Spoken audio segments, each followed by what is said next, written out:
No es que sea obligatorio, pero es lo que normalmente, o el escenario en el que normalmente se utiliza. Entonces, por acá tengo un dispositivo que puede ser un router o puede ser un firewall. Ahora, ya verán en silencio. Ya, ahora vamos a trabajar con los routers y mañana, el lunes y el martes trabajaremos con los firewalls. Porque en la realidad es lo que se utiliza.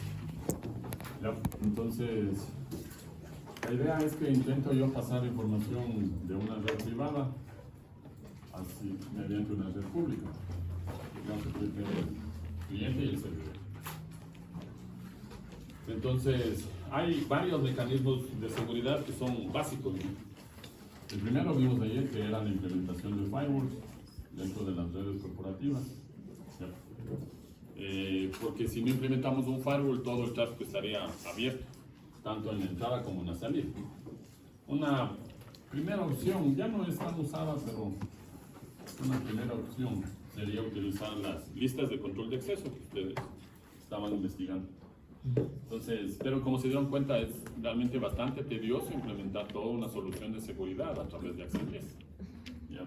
Además que, recuérdense que lo que el Access List puede verificar es solamente la información de capa 3 y la información de capa 4. Y la información de capa 4 solamente el puesto. No tiene forma de ver lo que va dentro de los datos del segmento TCP o del segmento UDP. Lo que sabe es que ahí está TCP o está UDP, nada más.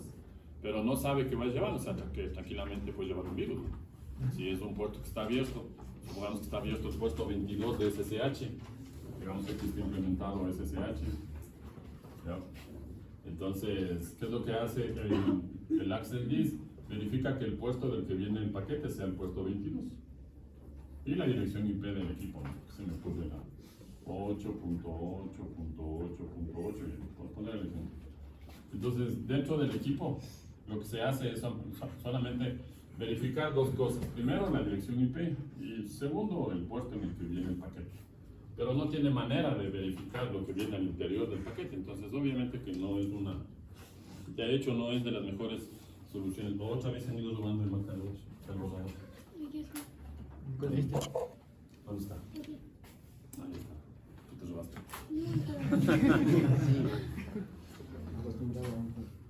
No lo puedo creerlo. Me rompe el corazón, no puede ser. Ya, bueno, sigamos. Entonces, si bien es cierto, está documentado, los routers lo pueden hacer, pero en la práctica esto ya no se utiliza. Las técnicas de ataques se han ido mejorando día a día. De hecho, ahora está cada vez mucho más complicado, ¿no? Porque se pueden hacer ataques a través de ChatGPT. O sea, él ya les dice lo que hay que hacer para evitar los equipos de seguridad. Entonces, se vuelve muy complejo. Entonces, imagínense en una infraestructura donde solamente existe un router que está implementando un access, entonces realmente no tiene mucho sentido. Se pueden usar para otras cosas los ACL, sí, que ya lo hemos de ir viendo, pero como mecanismo básico de seguridad al día de hoy no se recomienda. Sí, o sea, podría ser, pero no es recomendable. O sea, eso sería lo último que ustedes deberían pensar al momento de implementar. Entonces, siempre un equipo que haga verificación de capa 3, de capa 4 y de capa 7. Y eso obviamente son los firewalls, ¿no? El equipo de capa 7 ya es el que se encarga de abrir el paquete y ver lo que está dentro del paquete. Y por eso es que, digamos, del firewall ayer vimos que aparte de controlar qué puesto le permito, qué aplicación permito, cuál es la dirección de origen y cuál es la dirección de destino, yo puedo al tráfico que viene ahí pasarlo por un antivirus, verificar si hay un ataque, verificar si es un tráfico de correo electrónico tipo spam, verificar la aplicación, ¿no es cierto? Ayer vimos que se podía hacer eso. No hay manera de probar porque obviamente no hay la licencia, pero ya en el equipo real se podría hacer todo eso, ¿no? O sea que no es solamente controlar dirección de origen, dirección de destino, puerto de origen, puerto de destino, sino también todo esto de aquí. Y por eso es que los firewalls de ahora se conocen como NGFW, firewalls de siguiente generación. Todos los equipos que hemos estado conversando y que ya probamos ayer, FortiGate, ese es un firewall de siguiente generación, porque no solamente controla capa 3, capa 4 y capa 7, sino hace otras cosas adicionales. Y además, otra de las cosas adicionales que hace es implementar VPNs, que ese es el otro mecanismo que se debe utilizar o que en la realidad se implementa, ¿no? Al día de hoy, sobre todo cuando, vuelvo y repito, tengo que conectar en este caso la matriz con la agencia a través de una red que no es tan segura. En este caso, en la gráfica, en internet. Pero no tiene que, o sea, no es que si yo tengo aquí, digamos que un proveedor, digamos que no es de internet, ya, vamos a suponer que no es de internet, sino que contraté un canal de datos de CNT, o de Telconet, o de .net, o de Movistar, o de Claro, lo que ustedes quieran. Ya, entonces, la conexión no se va por internet, sino por la red de datos del proveedor. Entonces, yo ahí también puedo crear una VPN. Porque lo que hace básicamente las VPNs es brindar ciertos mecanismos o ciertas características de la seguridad, que lo primero es la confidencialidad. Sí, o sea, esa es la característica de la seguridad que evita que cualquier persona pueda visualizar la información. ¿Ya? Lo tercero es la integridad, perdón, lo segundo es la integridad. Acuérdense que el término de integridad significa que lo que llega al receptor es exactamente lo que se transmitió. No hubo ninguna modificación en el camino. Y lo tercero, la autenticación, ¿no? Ya, la autenticación. Ya, todos tienen claro qué es la autenticación, ¿no? Es la forma de verificar que un usuario es quien dice ser, básicamente. Claro, es por eso que hay que tener mucho cuidado con las credenciales que ustedes tienen. Ahora no hay problema que se intercambien con las novias, con los novios, no hay ningún problema. Pero ya en la parte laboral eso es penado. O sea, si ustedes comparten sus credenciales que les da la empresa y por esas credenciales hay un ataque, ¿quién es el culpable? No es al que yo le presté, que le ha ido. Entonces, ahí hay que tener mucho cuidado, ¿no? La gente va a juicio, la gente va a la cárcel por ese tipo de cosas en la parte laboral. Entonces hay que tener mucho cuidado, ¿ya? Entonces, ahora ya saben lo que, o lo típico, ¿no? Darás enviando el deber, toma mis contraseñas, ingrésate nomás a la plataforma. Darás cambiando el nombre, cambiarás el tipo de letra, darás cambiando. Claro, ahora no hay ningún problema. Pero ya en la vida real eso no pueden hacer, hay que tener mucho cuidado. Porque ustedes son los que van a dar seguridad a las redes, y ustedes son los que no son seguros, imagínense. Claro. Es como ahora, ¿no? Si no saben redes, ¿quién va a dar asesoría sobre redes? Ya se gradúan y no saben sobre redes. ¿Y ahí qué hacen? Contratan al que sí sabe. Entonces hay que tener mucho cuidado en este tipo de cosas. Recordarán ser ese. Y además aquí hay una característica que no es muy documentada, que es el no repudio, ¿no? También es una característica de la no repudio. El no repudio es que luego de que yo transmití o luego de que un dispositivo transmitió, ese dispositivo no tiene forma de decir que no transmitió la información. ¿Ya? Entonces hay mecanismos que me permiten hacer el tema del no repudio. Pero bueno, estos tres son los pilares y los que se conocen como los pilares de la seguridad o de la ciberseguridad, como se llaman, pilares de la seguridad de la información. Ciberseguridad o seguridad de la información. Y eso es lo que nosotros siempre deberíamos tomar en cuenta al momento de implementar. ¿Ya? Cuando yo voy a hacer una interconexión, que es lo que normalmente se hace, años atrás era medio poco común que se interconecten las agencias o la matriz con la agencia si no se trabajaba de manera independiente. Entonces, al día de hoy eso prácticamente no existe. De hecho, lo que es raro es que no se interconecten. Lo común es que haya interconexión ahí. Entonces, esas características me brinda las redes privadas virtuales. ¿Ya? Hay varios tipos de redes privadas virtuales. Nosotros vamos a conversar el día de hoy de las redes virtuales basadas en el cliente. ¿Ya? Es decir, que la configuración se hace en los equipos del cliente. Nosotros vamos a hacer aquí la configuración. En la red del proveedor esto es transparente para lo que está haciendo el cliente. Eso es lo primero. Y el otro tipo de redes privadas virtuales son las que son basadas en la red.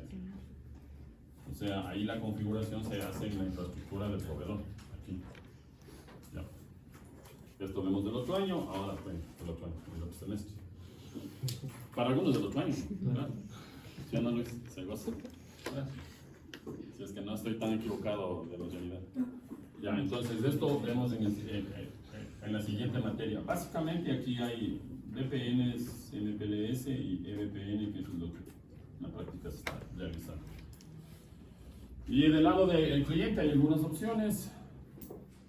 Hay un modelo que ya no se utiliza mucho, pero todavía está disponible, que es L2TP versión 3. Es crear una VPN a nivel de capa 2 para tráfico de Ethernet. IPsec, que es lo que vamos a revisar. IPsec. Y relacionado a IPsec está OpenVPN, que también es otra implementación. Y WireGuard, que son actualmente las implementaciones que se están utilizando en el mercado.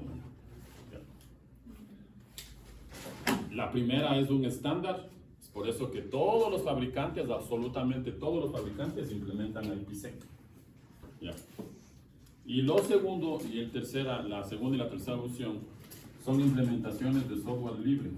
Esto es open source.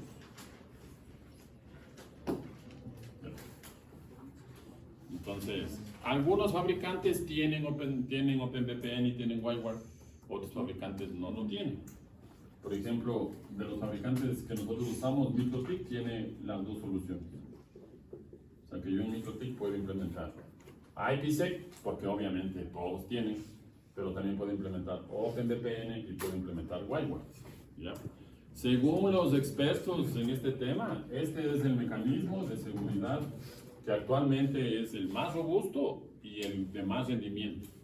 ¿Ya? Por algunas características, ¿no?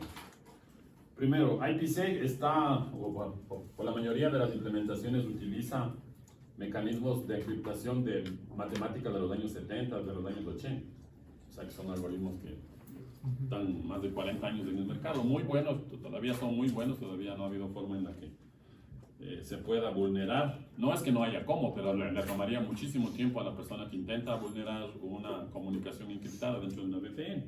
Además que necesitaría tener un hardware bastante potente. Entonces, pero según los estudios que hay, tardaría unos cuantos años para lograr desencriptar la información que está encriptada.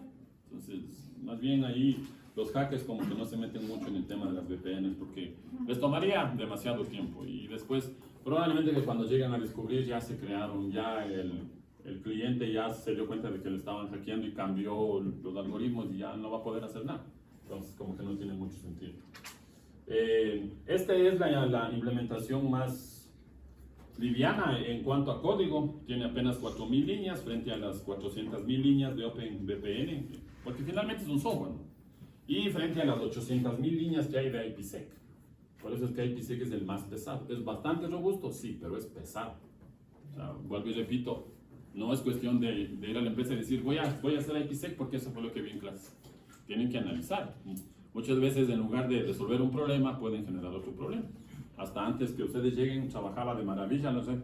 Llega el ingeniero y no vale para nada, está súper lenta, las llamadas se cuelgan, las videoconferencias entre los gerentes regionales se colapsan.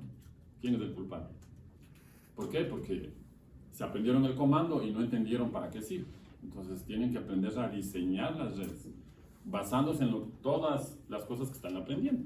¿Ya? Entonces, si el equipamiento no tiene, si yo no tengo un buen ancho de banda, aunque eso realmente ahora realmente no es un problema, porque ya las conexiones nuestras son conexiones de alta velocidad. Imagínense en el ámbito laboral, lo mínimo que ustedes van a encontrar será 200 megas como mínimo ahí en cualquier implementación. Ahora ya se habla de 500 megas, de 1 giga en el ámbito corporativo, así es que realmente no hay mucho problema en cuanto al ancho de banda. Pero donde sí hay problema es en el tema de los recursos del equipo. Porque recuerden que todas estas tecnologías o protocolos lo que están haciendo es, por un lado, cuando transmiten, antes de transmitir, encriptando, y cuando recibe, desencriptando cada uno de los paquetes, cada uno de los PDUs que les llega al otro lado. O sea que si un equipo tiene que transmitir 1 millón de paquetes, tendrá que hacer 1 millón de encriptaciones. Claro. Y al otro lado, cuando les llegue, va a tener que recibir el 1 millón de paquetes encriptados y desencriptar otra vez 1 millón de paquetes. Eso es latencia, ¿ya? Y esa latencia va a depender mucho de las características de los equipos. Entonces, por eso hay que tener mucho cuidado ahí, ¿no? Yo las soluciones open source, yo les recomiendo para un escenario donde no haya más allá de unas 10 o 20 VPNs. Ahí podrían trabajar sin problema. Pero si ya hablamos de 200, 400, ahí sí sería una locura de parte de ustedes implementar con una solución open source, porque van a notar lentitud en la comunicación. ¿Ya? Las soluciones comerciales tienen microprocesadores de encriptación, específicamente hechos para eso. ¿Sí? O sea, ustedes, ahora ya con todo el ¿no? De hecho, acuérdense que ahora hay microprocesadores de IA. Por eso es que Nvidia es la empresa que, o sea, este rato ya nadie le va a ganar, definitivamente. Ya no hay nadie, ya no hay Microsoft, nada. Vayan para allá. Porque de ahora en adelante todo va a ser inteligencia artificial. Y con las computadoras que tenemos en casa no podemos hacer absolutamente nada. O sea que Intel está en serios problemas, igual que AMD, porque son procesadores de propósito general. Entonces, las aplicaciones que se vienen de ahora en adelante van a ser aplicaciones orientadas a la inteligencia artificial y van a necesitar hardware de inteligencia artificial. Y al día de hoy, el único proveedor de hardware de inteligencia artificial que viene probando sus productos más de 20 años es Nvidia. Y por eso es que todo el mundo le está comprando Nvidia y por eso falta de visión, ¿no? Hace años atrás Nvidia estaba vendiendo las acciones de su empresa a las personas que quieran comprar. Hubieron algunos españoles, americanos que se compraron ahí unas 1000 acciones a $2 cada una. Imagínense ahora cuánto vale cada acción. Sí. Hay un youtuber español que hace podcast de inteligencia artificial. Él comentaba la vez anterior que hace 8 años compró como 10,000 acciones de Nvidia. Él dice que tranquilamente se podría ya retirar con toda la ganancia que él tiene y 4 o 5 generaciones no tendría que hacer absolutamente nada en su vida para que se den cuenta. Claro, obviamente, ¿quién iba a pensar, no? ¿Quién iba a pensar que los GPUs, porque inicialmente empezaron con los GPUs, ¿no? Los chips de procesamiento gráfico, ¿no? Que estaban específicamente para las tarjetas para los juegos? Entonces, ¿quién compraba eso? Los gamers y la gente que quería mejorar la resolución en sus computadores para jugar los juegos en línea y ese tipo de cosas. Entonces, como que no tenían mucha acogida, pero ahora sí, obviamente, ¿no? De hecho, de lo que estuve revisando la otra vez, hay órdenes de compra de aquí a 5 años. Sí, más o menos como la venta de petróleo a 10 años, algo así. Solamente que ahí sí, Nvidia se ganó absolutamente todo el dinero ahí, pero bueno. Entonces, regresemos a esta partecita luego de este corte comercial. Los fabricantes, las marcas como FortiGate, como Checkpoint, como Palo Alto, como Cisco y el resto de fabricantes tienen un microprocesador que se encarga del resto de cosas. Controlar puestos, controlar dirección de origen y ese tipo de cosas. De hecho, hay marcas y hay modelos de equipos que hay un microprocesador para el antivirus. Hay un microprocesador para el anti-spam. Hay un microprocesador para el control de contenido. Y hay un microprocesador solamente para la encriptación. Ese microprocesador se encarga solamente de encriptación. Frente a si yo tengo una máquina con Linux, que también se puede hacer, ¿no? Pongo una máquina con Linux, un Core i9 con 16 núcleos, 32 núcleos y le conecto a otra máquina con Linux. Y levanto OpenVPN, IPsec, porque todas las implementaciones hay bajo Linux y también bajo Windows. Entonces yo puedo usar IPsec y configuro aquí IPsec, acá también configuro IPsec y listo. Pero ¿cuál es el tema? Que aquí hay un solo microprocesador. ¿Ya? Físicamente hay un solo microprocesador que se va a encargar absolutamente de todo. En el fabricante hay un microprocesador para una cosa, para otra cosa y para otra cosa, y por eso es que el rendimiento es mucho mejor. Por eso es que les digo, cuando vayan a implementar, si hay una gran cantidad de VPNs, piensen siempre en un equipo comercial. ¿Cuál equipo comercial? El que la empresa disponga de dinero. El más conveniente es FortiGate. Comparado con Palo Alto y con Checkpoint, el más conveniente es FortiGate. Entre comillas, el equipo más barato de FortiGate está sobre los $3,000. El más barato, el de la casa. Entonces, si ustedes quieren un firewall para la casa, un firewall de siguiente generación para la casa, $3,000. Eso cuesta. Pero el Palo Alto costará $12,000, el más barato, ¿no?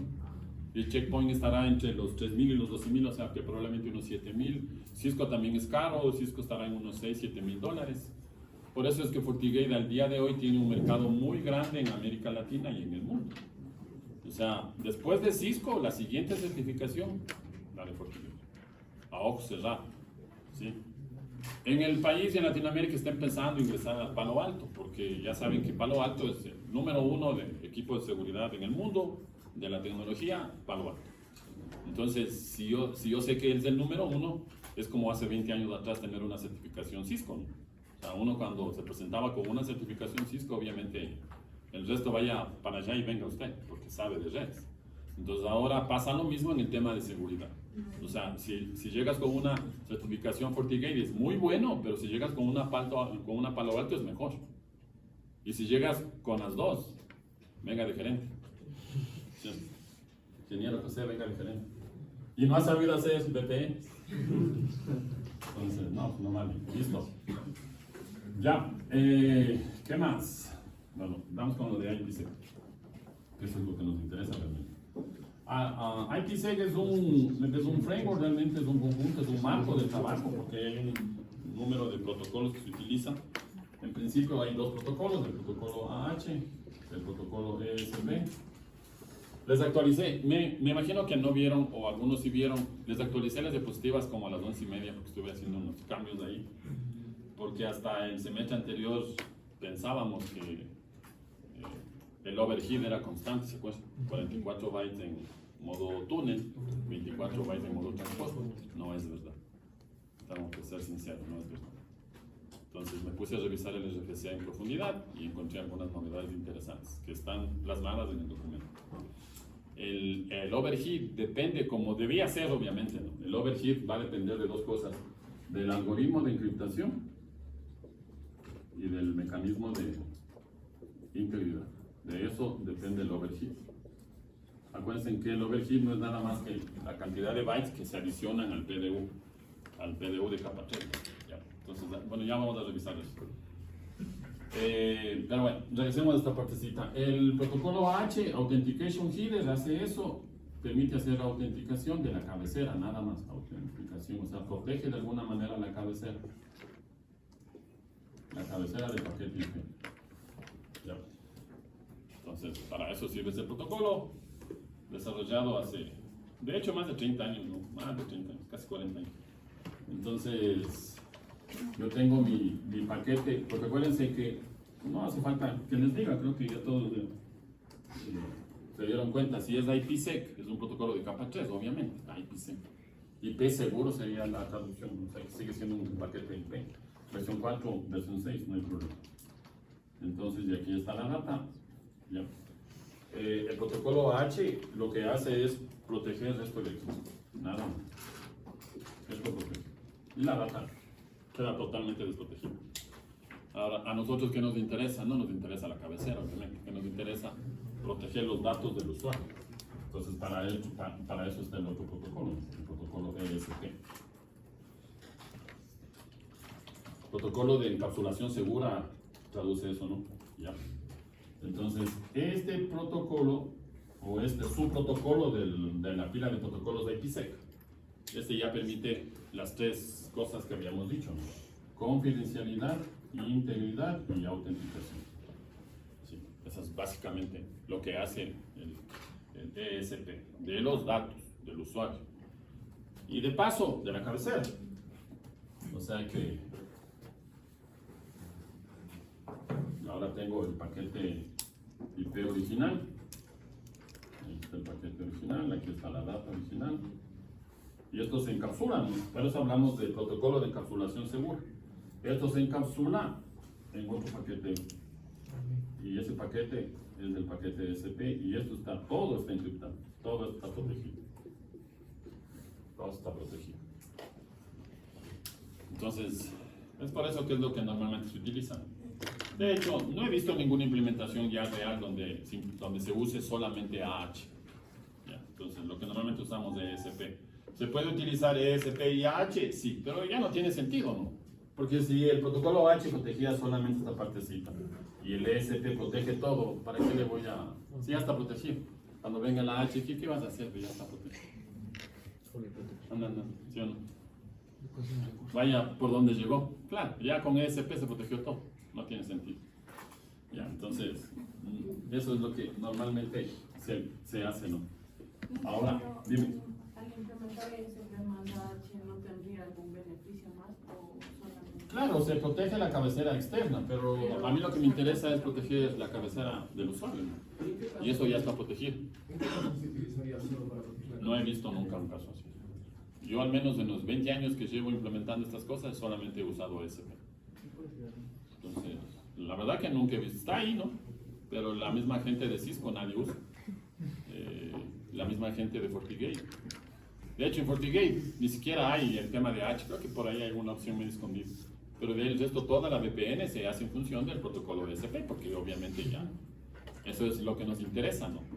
Me imagino que cuando se desarrolló el framework, la gente dijo, vamos a darle las opciones al usuario que proteja la cabecera o que proteja los datos. Imagínense, hace 40 años no íbamos a pensar hace 40 años que íbamos a tener ransomware, ¿no? Imagínense que se iba a llegar al extremo de a través de un problema, de un hueco de seguridad, encriptar la data y que luego la gente haga una extorsión, porque eso es una ciberextorsión, es un delito, obviamente, ¿no? Penado por nuestras leyes y por las leyes en el mundo, obviamente. ¿Ya? Entonces, imagínense en eso, en la cabeza de los que diseñaron eso, me imagino que nunca se les pasó, ¿sabes? Porque además, hace 40 años había un principio que ahora ya no existe. Se confiaba en la palabra, obviamente. O sea, que yo estoy seguro que José no iba a mandar un virus en los paquetes que me estén enviando. Claro. Pero ahora no, pues. Ahora no se puede confiar en José. No sabemos qué va a enviar, claro. Y de hecho, ni siquiera José, sino alguien que se dio cuenta que José no tiene implementado la seguridad y está usándole a José como proxy para inyectar tráfico, que es lo que normalmente pasa, claro. O sea, en las redes, en empresas hacen un ataque y el administrador, Cintia, que es la administradora, se da cuenta que la máquina que está atacando es la Magadres de José y al que le mandan a la cárcel del José. Bueno, el José ni ha sabido que ha estado usando la máquina para atacar. Eso pasa y eso es tema de todos los días, claro. Yo siempre digo en este tema, cuando topamos este tema, ahora uno cuando está al otro lado se ríe, es chiste, es broma, pero cuando está frente a la red ya se ponen a llorar. Por eso hay que aprender. La única forma de defenderse es saber atacar, ¿sí o no? O sea, si ustedes no saben atacar, ¿cómo se van a defender? Yo sé que en la Biblia ponla una mejilla, pon la otra, pon el brazo. ¿No es cierto? Déjate pegar un tiro, déjate pegar otro tiro. Está bien para ciertas cosas, pero en este tipo de situaciones no, pues si ustedes no atacan. Por eso es que ahora, y bueno, no es parte de la materia, no, eso ya le dejo yo al compañero que está a cargo de esa materia. Pero ahora en las empresas hay 3 grupos de trabajo: el Red Team, el Blue Team y el Purple Team. El grupo púrpura sería, no, el morado. Entonces, y cada uno se encarga de ciertas cosas. Los más expertos, los que van al grupo morado, porque ellos deben saber de atacar y de defenderse. O sea, tienen que ser Messi. Claro. O sea, tienen que ser todo. Vieron ayer manda gol Messi porque sabe dónde tiene que estar parado en el momento exacto. Y además sabe cuándo está fuera de línea y cuándo no. Uno va a jugar y hace rato está fuera de línea, más estaba fuera de la cancha. Entonces, en seguridad es eso. O sea, en seguridad, no, o sea, no es que ustedes se gradúan y venga al retín. No, o sea, necesitan pasar varios años en seguridad. Pero lo que yo siempre digo, ¿no? O sea, yo creo que la mayoría se va a dedicar a seguridad y está muy bien porque da mucha plata ahora. Pero si van a asegurar la red y no saben cómo funciona la red, ¿qué van a asegurar? Claro. Voy a hacer una apuesta y no tengo la más mínima idea de cómo hacer una apuesta. Va a tener que contratarle al carpintero que venga a hacer la apuesta para luego asegurarle, poner abajo 2 piedras, si es que no sé realmente cómo se asegura la apuesta. Lo mismo pasa en seguridad, exactamente lo mismo. Ahora parece chiste, yo sé, parece chiste, pero uno va a la empresa y se encuentra con cada cosa que uno dice, la verdad, yo no sé. Y usted es ingeniero, sí, vea, y tengo 2 maestrías. ¿Y cómo? O sea, ¿de dónde? porque son cosas triviales que no se tomaron en cuenta. Entonces, no se olviden, Red Team, que debe ser el objetivo número 1 de los que van al tema de seguridad. Ese debería ser el tema número Y, llegar al Red Team. O sea, atacar a la red. En la empresa, ¿qué hace el grupo Red Team? Se encarga de buscar vulnerabilidades por donde los hackers se deberían ingresar. Entonces, comienza a atacar a la red. Con el permiso, obviamente, ¿no? Hay que tener mucho cuidado. Ustedes no pueden atacar sin permiso, les va llevando, al día de hoy está aprobada ya la ley, les va llevando la policía presos. No pueden ustedes, voy a jugar un ratito y voy a hacer un ataque al Banco del Pichinche. Claro. Luego, no se quejen de que llegan 3 patrulleros de ahí y les van. Y los GOE también. ¿Perdón? Los GOE. Y los GOE, que esos no solamente les van deteniendo, sino primero pegando y luego. Claro, hay que tener cuidado. De hecho, la certificación de hacking ético, las primeras 10 horas no hay nada de práctica, es todo teoría y te explican todo eso, ¿no? O sea, todas las 10 horas, cuidado vayas a hacer un ataque sin autorización. Después de media hora, cuidado vayan a hacer un ataque, porque es verdad, hay que tener mucho cuidado. Ustedes cuando van a la empresa deben tener autorización de la empresa y además la empresa les dice, yo le autorizo a este servidor, no le autorizo a de Jorge, cuidado. Ya ves, uno por curiosidad, ¿por qué me habrán dicho que no, no? Y después en la cárcel llamando, sí, ya sé por qué me dijeron. Hay que tener mucho cuidado, ya. Es por eso que el equipo FortiGate siempre tiene cerrado todas las Todos puertas. los equipos, Jorge. FortiGate, Palo Alto, Cisco. Hay un fabricante que es bueno, no tiene toda la plata de Cisco y de los otros, ¿no? Que se llama Barracuda. Ya lleva como 15 años en el mercado de los firewalls. Muy bueno realmente Barracuda. Ya. Pero no tiene todo el reconocimiento, ¿no? Pero realmente es muy bueno. Hay un fabricante alemán que se llama WatchGuard, que también es muy bueno. Ahora es bueno. Y saben que es mejor, que todo eso está disponible para que ustedes prueben en Genesis Check o en EvenG o en Pinion Lab, o sea, está disponible. Y pueden probar, ahí está, y juegan. Y van a ver que en todos los fabricantes el concepto es el mismo. Ayer cuando creamos las reglas que había que controlar, de dónde viene, a dónde va, cuál es el puerto, cuál es la aplicación a la que llega, ¿sí o no? Y ya. El resto, lo mismo. O sea, cuando ustedes vayan, se topen con un Sophos, que también es bueno, hay muchos Sophos en el país. De hecho, varios municipios en el país, bastantes, tienen Sophos, que es otra marca americana, obviamente, de firewalls, ¿no? No tan caros como FortiGate, o sea que sí se pueden encontrar un Sophos por $1,800, $2,000. Porque también depende de las licencias. Porque el equipo el equipo realmente cuesta, no por lo que realmente hace, sino por las licencias del antivirus, del anti-spam, del control de contenido, porque eso se paga por año. Y te venden máximo 3 años. No te venden más de 3 años. ¿Por qué? Porque es el negocio de la empresa. A los 3 años te dicen ahora, y ya como pasó los 3 años, si quiere, le vendemos por 5 años, si es que quiere. Y si no, y si ya. Entonces ya la empresa y el ingeniero Danilo ya se acostumbró a manejar la marca X, Y, Z y dice, no, de gana voy a estarme cambiando. Entonces, vea jefe, págale nomás 5 años. Es el negocio, es el negocio. Es el negocio de las empresas. Todas las empresas funcionan así, todas funcionan así. ¿Ya?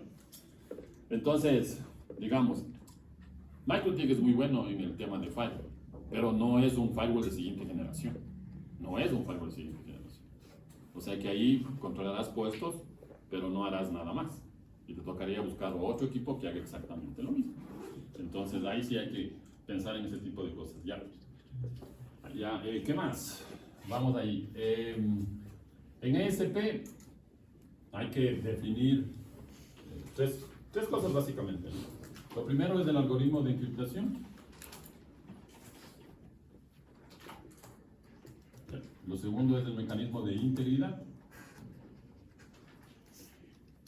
Y lo tercero, el mecanismo o la forma de autenticación.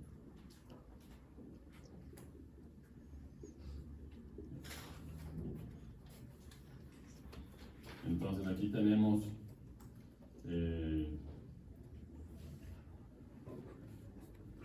DES, triple DES, los pongo en rojo porque esos no hay que utilizar en la realidad. Y ya es que es el estándar del día de hoy, ¿no? Eso es lo que la mayoría tiene. Ya. Y hay un AES de 128, hay un AES de 192 y hay un AES de 256. Este es el tamaño de la clave, ¿no? Este es el tamaño de la clave. Ya. En la práctica esos son los que... Cisco por ahí tiene un mecanismo propietario que ni siquiera ellos usan. Porque imagínense, para poder implementar ese mecanismo, que ya ni me recuerdo cómo se llama, ya vamos a ver ahí, necesitamos que los dos equipos sean Cisco, obligatoriamente, porque si no es Cisco, el otro lado no va a reconocer el otro mecanismo, ¿no? Estas claves pueden ser claves públicas y claves privadas. Cuando hablamos de encriptación asimétrica, y cuando hablamos de encriptación simétrica, hay una sola clave. La misma clave sirve para encriptar y para desencriptar, ¿ya? Entonces, en un mecanismo o en un protocolo de encriptación asimétrica, que es la que utiliza AES, triple Ds y Ds, o sea, todos esos mecanismos son mecanismos de encriptación asimétricos, tienen dos claves. Una clave es la que encripta la data y otra clave es la que desencripta la data, ¿ya? Entonces, perdón por la falta ortográfica, falta ahí una tilde en la U. La clave pública sirve para la encriptación y la clave privada sirve para la desencriptación. Entonces, los nodos se comparten la clave pública. Entonces, estos dos equipos se pasan la clave pública.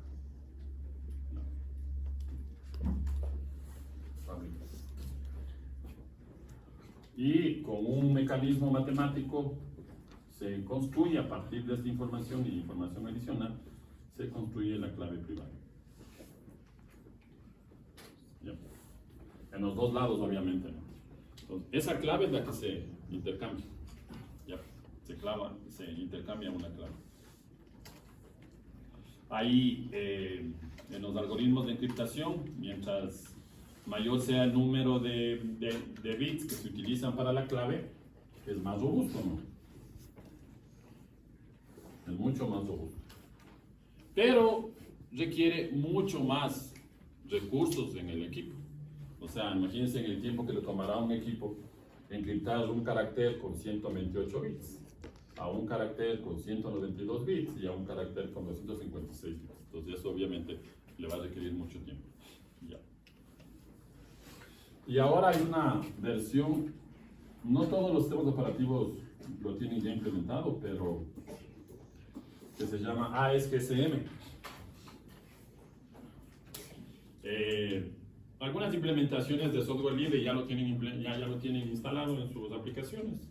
Digamos, OpenSense ya funciona con AES-GSM, RefSense ya funciona con AES-GSM, pero en Cisco ciertas versiones del sistema operativo tiene AES-GSM. En FortiGate solamente ciertos modelos tiene AES-GSM. Ya, dime, José. Te veo que estás queriendo preguntar algo. O no entiendes nada, una de dos. No quería preguntar, solo estaba con la duda de esto de que menciona de este router de este checkpoint. Pero me narra del router de firewall de checkpoint. Que estaba solo con la duda de que usted mencionó que está entre FortiGate y Palo Alto nada más. Pero en costos o sea, y ahí en características hace exactamente lo mismo, ¿no? Lo mismo que hace un FortiGate lo hace un... No, o sea, pero yo me voy al punto Inge de que, o sea, la capacidad. Es que la capacidad depende del modelo de hardware, ¿no? Claro. O sea, finalmente lo que está en el checkpoint es un sistema operativo. Entonces, si tú le compras el modelo con 16 GB de memoria RAM en FortiGate, en Cisco, en Palo Alto y en Checkpoint, va a ser lo mismo, ¿no? El tema es que cada uno de los fabricantes tiene su propia forma de desarrollar el hardware, sobre todo para la encriptación, y ahí es donde hay la diferencia. Es por eso que Palo Alto, Checkpoint, bueno, en ese orden, ¿no? Palo Alto, FortiGate y Checkpoint son los mejores en manejo de VPNs. El chip de encriptación de Palo Alto es el mejor chip que hay. O sea, no produce casi latencia, es muy ágil, es muy seguro, y entonces el siguiente es el de FortiGate. Y el siguiente es el de Checkpoint. Y después están el resto, ¿no? Juniper, Huawei, Cisco, etcétera, etcétera. Ya. Entonces, ya. Bueno, sigamos. Díganos más. Y el método ENISIL, el SEAL, también está SAL. Sí, SEAL. Ese es un método, es un algoritmo de encriptación de Cisco. Es de Cisco. Sí. Yo una pregunta. De hecho, ahora vamos a ver, ahora vamos a ver, en FortiGate no hay SIL, porque no es estándar. Bien. ¿Quién iba a preguntar? Dime. Sí. Lo que pasa es que había un protocolo, un protocolo medio y antiguo, el PPTP. Pero ese ya no lo usan. Pero también tenía una longitud de palabra de 128, de clave de 128. Lo que pasa es que esto se utilizaba cuando tú tenías aquí un router conectado por una interfaz serial. Porque aquí la conexión de la interfaz serial se usaba con el protocolo PPP, protocolo punto a punto. Esto no transmite Ethernet. Entonces, en este tipo de conexiones, este protocolo daba seguridad, una VPN de capa 2. Esto también es un protocolo de VPN de capa 2, una L2 VPN. Pero en la actualidad, Alex, esto ya no utilizas porque ninguna comunicación entre los routers es serial. Acuérdate que aquí esto teníamos Friend Relay y ATM, ¿no? Ya. Y eso ya no existe, en el país eso no existe, siquiera uno. No les miento si les digo que por lo menos unos 15 años ya no hay implementaciones de Friend Relay y de ATM. En Ecuador, pero en los otros países, que están más desarrollados que nosotros. O sea, que se ocupaba. Y claro, cuando tenías comunicación serial, Friend Relay o ATM, necesitabas algún mecanismo de dar seguridad a nivel de capa 2, utilizabas FTP. ¿Por qué L2TP todavía en ciertos casos se utiliza? Porque L2TP versión 3 se utiliza o permite pasar tráfico Ethernet. O sea, esto está hecho específicamente para el tráfico Ethernet. La versión 3, la versión 2 no. Sí, porque también obviamente hay una versión 2, ¿no? La versión 2 permite lo mismo que PPTP, o sea, esto sigue siendo para el protocolo PPP. Que ese protocolo, pues lo repito, ya no existe. Al menos en nuestras implementaciones eso ya no hay. Entonces, L2TP versión 3 es un mecanismo de una VPN a nivel de capa 2 que permite asegurar el tráfico de Ethernet. ¿Sí? ¿Ya? ¿Alguna otra pregunta? Listo, vamos con la integridad. La integridad se lo hace a través de un hash, ¿no? El hash no es nada más que un cálculo matemático, hay un número.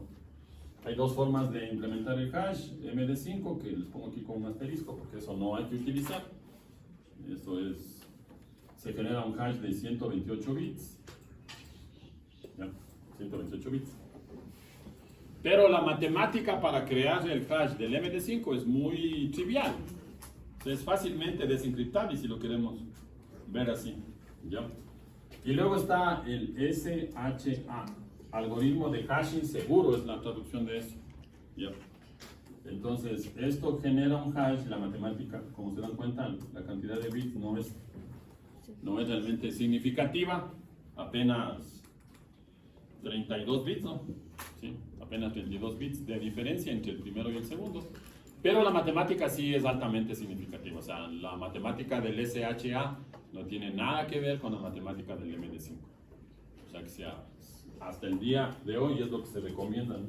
Y también ya van a ver que hay diferentes opciones del SHA para la implementación. Y luego está el tema de la autenticación. Y aquí hay dos opciones. La primera es crear una pre-share key, que es como se llama, una clave precompartida, que es esta es la clave pública, ¿no? Esta es la clave que se va a utilizar para la encriptación de la data. Y esa es la clave que se va a intercambiar al otro lado. Y con esa clave, cada nodo, a través de la matemática, en esa clave el algoritmo hace algo para determinar cuál va a ser la clave que los dos van a utilizar, ahí para la desencriptación. Primero el Pre-Share Key y luego están los certificados digitales a través del protocolo RSA. Ya. Pero el tema es que ahí deberíamos crear certificados digitales. Ya, entonces, en las implementaciones, digamos que yo tengo aquí un OpenSense, estábamos viendo ayer, OpenN voy a poner aquí, y aquí un OpenSense. Esto es, finalmente, esto es Linux, ¿no? Entonces, yo puedo crear aquí internamente una PKI, que es como se llama, infraestructura de clave pública, que es un software que se encarga de la generación de los certificados digitales autofirmados. Es por eso que cuando se conectan a algunos sitios, el navegador le saca de que no es seguro. Y no es que no sea seguro, no es que no sea HTTPS, el tema es que es un certificado que no es reconocido o validado por un tercero, sino está autofirmado. O sea, yo me creé mi propio certificado y con ese certificado creo la encriptación de la data en HTTP, por poner el ejemplo, que se lo puede hacer sin ningún problema. Porque, de hecho, yo en Linux puedo crear certificados de hasta 8192 bits en cualquier versión de Linux. Imagínense un certificado que se va a utilizar para encriptar información con 8192 bits, 2 elevado a la 8192. Esa es la posibilidad de que pueda ser desencriptada la información. O sea, prácticamente imposible. Al día de hoy, con el poder de cómputo que tenemos, imagínense, 2 elevado a la 8192, ¿cuánto tiempo le tardaría al computador?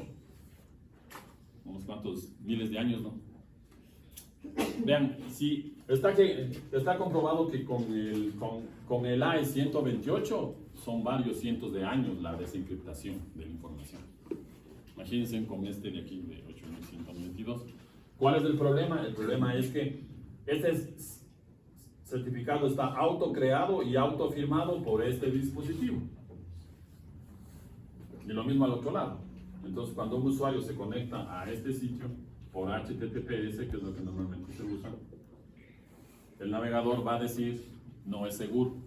¿Por qué no es seguro? Porque el certificado no está validado por una empresa, por un tercero. ¿Ya? Pero no es que no haya seguridad. Y verán, justo ayer me conecté al sitio de la autoevaluación y me percaté de que es un sitio inseguro, ¿vieron? Es solamente HTTP. Es totalmente inseguro, ahí está de hacer unas pruebas. A ver qué pasa. No me había dado cuenta. Y está publicado en internet porque todos pueden hacer la autoevaluación desde sus casas, ¿no? Y está publicado en internet. Y está como HTTP, no es HTTPS ese sitio. Me quedé pensando, digo, ¿por qué? Me imagino que no se percataron o ¿por qué dirán, no va a pasar nada? Nadie va a hackear. Ya, entonces, ahora ya vamos terminando para ver si hacemos la práctica. Estos parámetros del algoritmo de encriptación, del algoritmo de integridad y del mecanismo de autenticación, más el tiempo de vida de la negociación, se conoce como asociación de seguridad. Entonces, estos parámetros se tienen que intercambiar. Yo tengo aquí la red. Cualquier red, no importa. Ya. Entonces, digamos que él define que el algoritmo de encriptación es AES, el mecanismo de integridad es DSHA y la clave o el mecanismo de autenticación va a ser una Pre-Share Key. Ya. Entonces, del otro lado, para poder hacer match, es obvio que tiene que ser exactamente lo mismo, ¿no? Si no, no se podría establecer la VPN. ¿Qué pasaría si aquí en lugar de configurar AES, configuro triple DS? Obviamente nunca se va a poder establecer la comunicación, porque este equipo va a encriptar con AES y este equipo va a desencriptar con triple DS. Son algoritmos que no son compatibles, obviamente, entonces no tendríamos forma Carga completa. de poder establecer el canal de comunicación. Entonces, esto tiene que ser lo mismo, ¿no? Por acá debería también ser AES, debería ser SHA y debería ser Pre-Share Key. Ahí está. Pero, y ahí es donde está yo puedo tener por aquí otra, digamos que tengo 3 agencias, ¿no? Esta es la agencia 1, esta es la agencia 2, esta es la agencia 3 y esta es la matriz. Ahí yo tengo 2 opciones, dependiendo, eso tienen que ustedes analizar en la vida real, dependiendo. Pueden utilizar los 3 parámetros para las VPNs a cada uno de los nodos, porque además IPsec genera túneles punto a punto, no túneles punto a multipunto. O sea, es un túnel punto a punto. Y es un túnel punto a punto unidireccional. O sea que yo tengo que configurarle aquí y configurarle aquí. Se va a generar un túnel unidireccional. Entonces yo tengo que hacer doble configuración en el un lado y en el otro lado. Entonces yo puedo utilizar estos mismos parámetros de la SA, Asociación de Seguridad, para el resto de los equipos. O sea que aquí podríamos decir, también esto va a ser AES, esto va a ser SHA y esto va a ser Pre-Charity y lo mismo acá, ¿no? Esto va a ser AES, esto va a ser SHA y esto va a ser Pre-Charity. Ahí podríamos utilizar el mismo. O podría crear una asociación de seguridad para cada una de las agencias. Por ejemplo, esta sería la SA1. Yo voy a generar otra SA, digamos que SA2, donde tengo, no sé qué se me ocurre ya, triple Ds, MD5 y Pre-Charity. Entonces, este equipo, ¿con quién va a establecer el túnel? Con el equipo que tenga los mismos parámetros. O sea, vamos a suponer que ahora acá, digamos que aquí este equipo tiene triple Ds, tiene MD5 no, MD5 y Pre-Charity. Entonces este equipo tiene 2 asociaciones de seguridad, la una la va a utilizar para la agencia 1 y la agencia 3 y la segunda la va a utilizar para la agencia 2. Puede ser que aquí no me interese que la seguridad sea muy alta, entonces aquí creo mi túnel. Y en los otros casos, obviamente, por la asociación de seguridad. Ya. Entonces ahí ya depende de cómo yo quiera hacerlo. Nosotros en la práctica vamos a usar uno solo para evitar la fatiga, nada más. Pero en la vida real ya dependerá del nivel de seguridad que ustedes quieran dar a la red. ¿Sí está claro? Ahora, verán que aquí está el Pre-Charity Key, está el mecanismo de encriptación y está el mecanismo de seguridad. Esa información se comparten entre ellos. Yo tengo que enviar aquí la información a este equipo. Y para eso se utiliza otro protocolo, que es el protocolo IKE. ¿Qué significa IKE? ¿Quién se acuerda? Así mismo. Johan, IKE.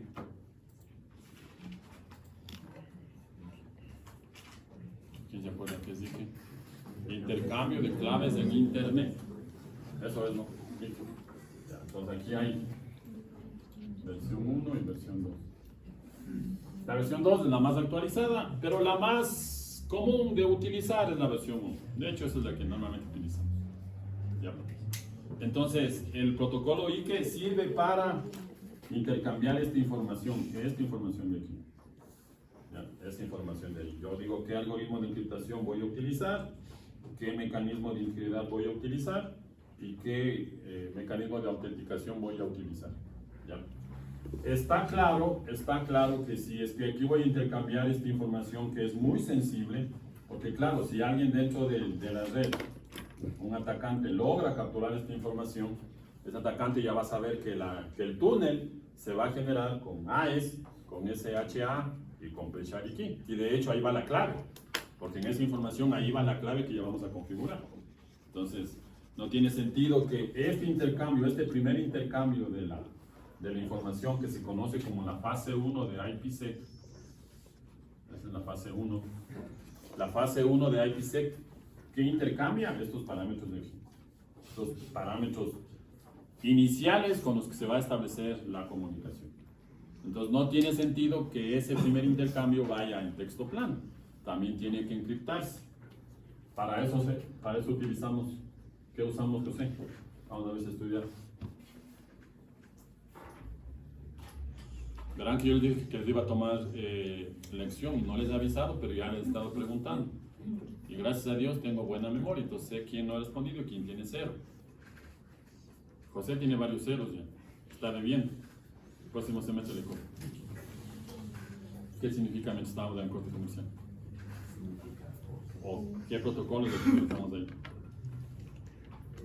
El intercambio de claves. Para la VPN, claro. De la materia de redes 1, sí. No, es que no le entendí la pregunta. O sea, me preguntó, pero luego me dijo qué significa. Por eso no le entendí. A ver, Luis. Tranquilo, profe. Todavía tiene una matrícula más, no se preocupe. ¿Cómo se llama el protocolo que me permite intercambiar de manera segura estos parámetros? ¿No? Eso es lo que estoy preguntando. Porque está claro que no se puede pasar en texto plano, obviamente.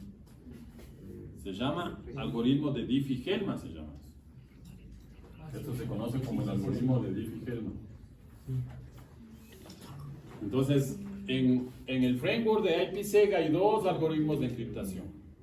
El que encripta la data de negociación de la VPN y el que encripta la data del usuario. El que encripta la data del usuario ya sabemos que es DES, triple DES o AES. Esos son los algoritmos para los datos del usuario. El que encripta la data de negociación entre la VPN es el algoritmo de Diffie-Hellman. De hecho, se llama grupo de Diffie-Hellman, así es como se denomina. Y entonces ese es un algoritmo que encripta los datos de estos datos de aquí, ¿no? Ya vamos a ver ahí en la configuración, ¿sí? Entonces ahí está el algoritmo de Diffie-Hellman, para eso sirve. Vuelvo y repito, ¿para qué utilizamos eso? No tiene sentido que él diga, voy a usar Sprint Key y la clave es después 2024. Y voy a usar AES y además voy a usar SHA y esa información aquí vaya en texto plano, porque esa información es la de negociación de la VPN. Entonces, esta información tiene que intercambiarse de manera segura. Esa información, ¿en qué fase de IPsec se configura? En la fase 1. Entonces, acordarás qué hace la fase 1. La fase 1 de IPsec negocia los parámetros de la VPN. Negocia el algoritmo de encriptación, negocia el algoritmo de integridad y negocia la técnica de autenticación. Y negocia el tiempo de vida del establecimiento de la conexión. ¿Sí? Que por defecto, ¿cuánto es? ¿Se acuerdan? En Cisco, ¿cuánto es? Levante la mano. A ver, Alexandra, que ya tercera vez ya le explico. ¿Cuál es el tiempo por defecto que Cisco negocia el túnel de IPsec? ¿Dónde está Daniel? Por ahí está Daniel escondido. Daniel, ¿cuánto es el tiempo que Cisco negocia por defecto? 86.400 segundos. ¿Ven que no sabe? ¿Sí o no, Esteban? Eso ya vimos, eso ya está en el material. Y les dije, leerán, dije. Y es más, creo que está desde la otra semana, está puesto ahí. Ya, entonces, se tiene que negociar, o sea, 86.400 segundos está negociado el túnel. ¿Qué pasa cuando se termina el tiempo? Se tiene que volver a negociar ese túnel. Ya, entonces, ese parámetro también va ahí. Entonces, en la fase 1 acordarán eso. Ahora, ¿qué se hace en la fase 2 del protocolo IPsec? Está claro que él ya dijo que va a usar AES. En la fase 1 dijo, yo voy a usar AES. Pero en la fase 2 tengo que ser más explícito y decir, ¿cuál va a ser el tamaño de la clave de AES? O sea, aquí hay un AES 128, hay un AES 256, hay un AES 512 y así habrán los diferentes tamaños de las contraseñas o de las claves de encriptación. Eso no se dijo. En la fase número 1 eso no se dijo. Lo que se dijo es voy a usar AES, pero no me dijo de cuántos bits. Entonces, eso se negocia en la fase número 2. ¿Qué más? Se dijo también en la fase 1 que voy a usar SHA, pero no me dijo qué SHA voy a utilizar. 128, 256, 884. Eso tampoco me dijo. Entonces, aquí es donde yo digo exactamente qué es lo que voy a hacer. ¿Y qué más? No me dijo tampoco cómo voy a usar IPsec. IPsec tiene 2 modos de utilización. Se puede utilizar en modo túnel y en modo transporte. ¿Ya? Entonces, Veamos cuál es la diferencia, José, en modo túnel y modo transporte. Danilo. Uno va a ver, en modo túnel iría en la cabecera y en modo transporte irían los datos. ¿Cómo? A ver, que en el modo túnel Se crea un túnel. Perdón, en el túnel sería la cabecera, o sea, iría los protocolos, sería la cabecera. En el modo túnel se crea un túnel y en el modo transporte se crea un transporte. Dice. Y en los transportes va en los datos. No, nada. Vamos. El modo túnel no va de punto A sitio a sitio, de punto B. Tengo aquí. Ya. El modo túnel se crea entre las interfaces WAN de los equipos. O sea, la VPN se crea desde esta interfaz hasta esta interfaz. Ese es el modo túnel. ¿Ya?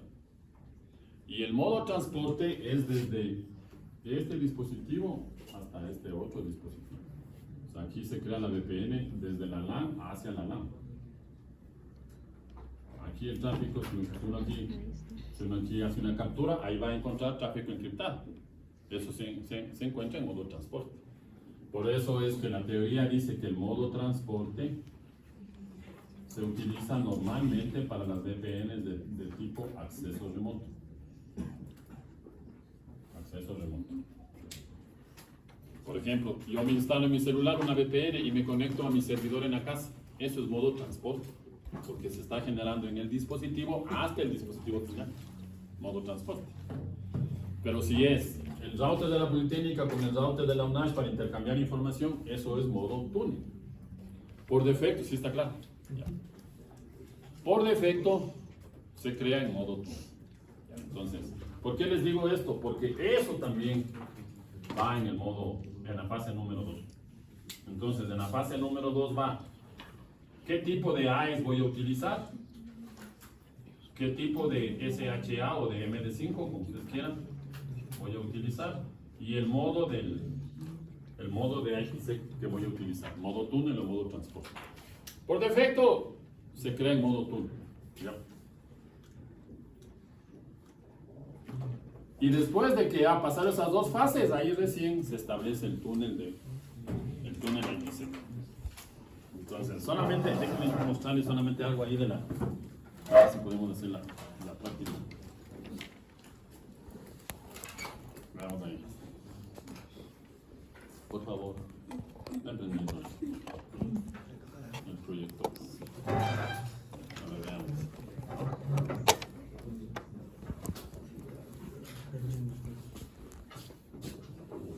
Muchas gracias, Dani.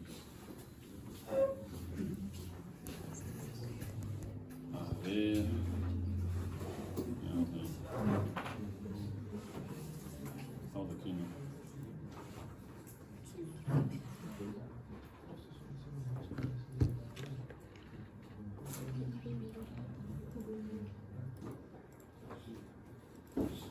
De hecho, les cambié hasta la imagen de la primera diapositiva. Ahí, después de ver la ganancia de Argentina, dije, ¿qué haré? Ah, cierto, voy a actualizar la diapositiva de IPsec. Y ahí está. Bueno, esto ya hemos hablado, bla, bla, bla, bla. La verdad que no he encontrado, estuve busca hasta anoche y no encontré un reporte actualizado de Gartner donde están los firewalls de red. Hay hasta el 2024, pero no está publicado. Pero bueno, ahí están los equipos, los fabricantes que les mencioné.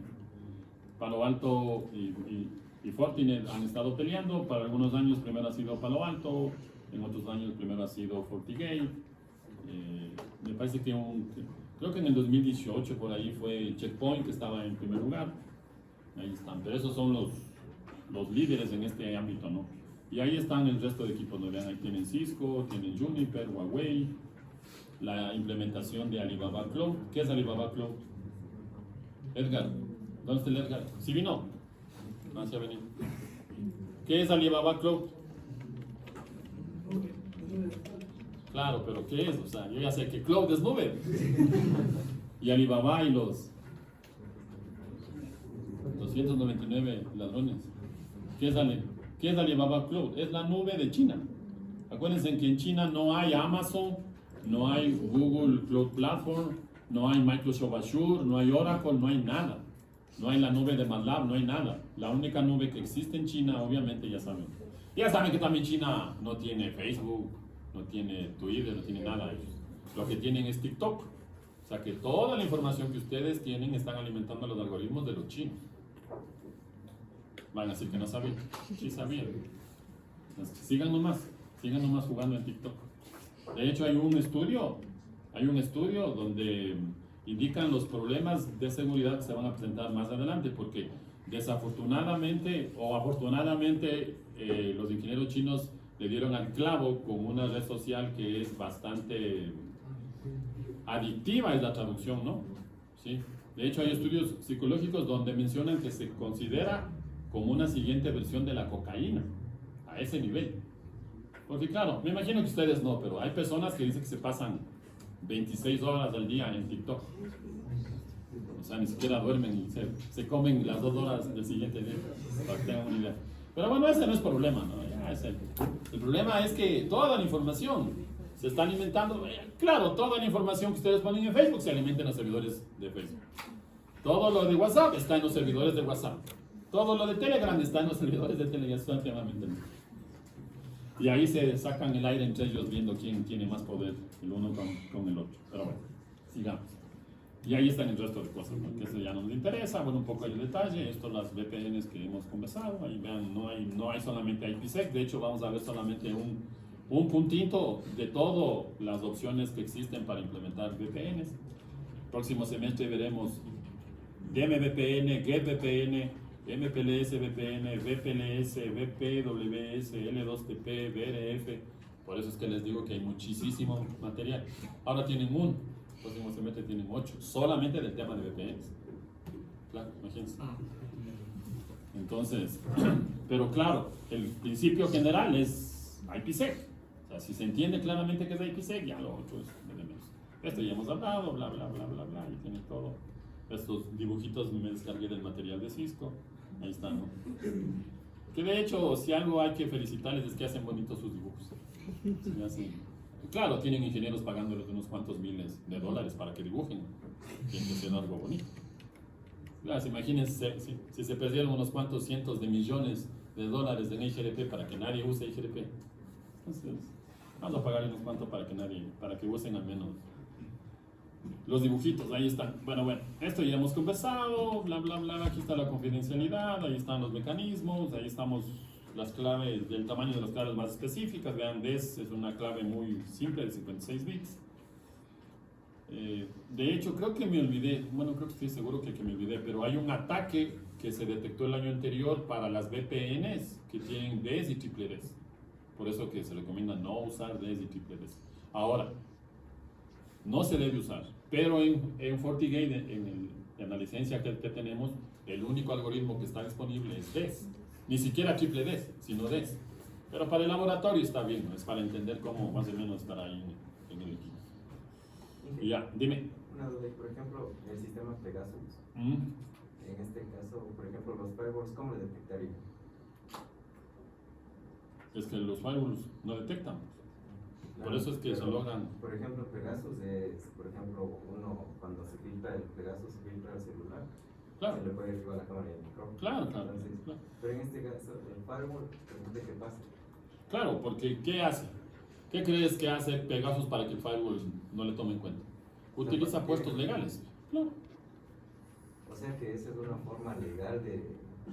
Es que es tráfico legal porque el firewall dice voy a dejar pasar el puerto 443.